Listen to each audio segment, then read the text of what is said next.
बंकामुंडा संरक्षित जंगलरो शाला बल्हा चोरी वन विभाग निद्रारे। जंगल विभागर दायित्व जंगल सुरक्षा करने किंतु सुरक्षा तो दूरर कथा विभागीय अधिकारी पाद पड़ुना अनेक जंगल भितरे फल दिन द्विपहरे कटा होउछि ट्रिप ट्रिप शाला बल्हा। विभागीय अधिकारी माने अनेक समय कार्यालय अनुपस्थित रहुतबा बेले ड्यूटीर बाहाना देखाउछन्ति किंतु सेमाने जदि निज निजर बीट हाउस रे ड्यूटी करुछन्ति तेबे जंगलरू काठ चोरी होउछि किपरि बोली बुद्धिजीवी महल रे चर्चा चलिछि।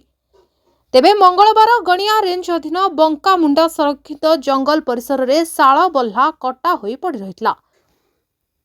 दिन द्विपहरे उक्त बल्हा कटा होई चोरी होउथबा बेले वन विभाग नीरव द्रष्टा साजिथिला।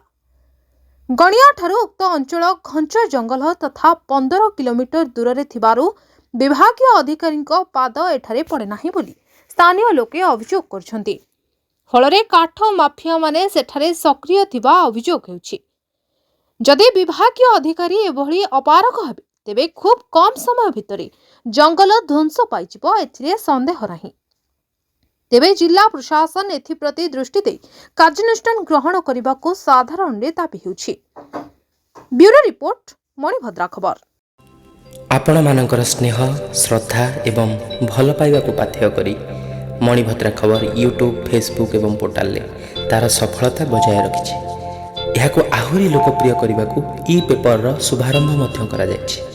आमको यही भली प्रेरणा एवं सहयोग जोगाइबा सहित लाइक शेयर एवं सब्सक्राइब करंतु मणिभद्रा खबर संपर्क जनतार।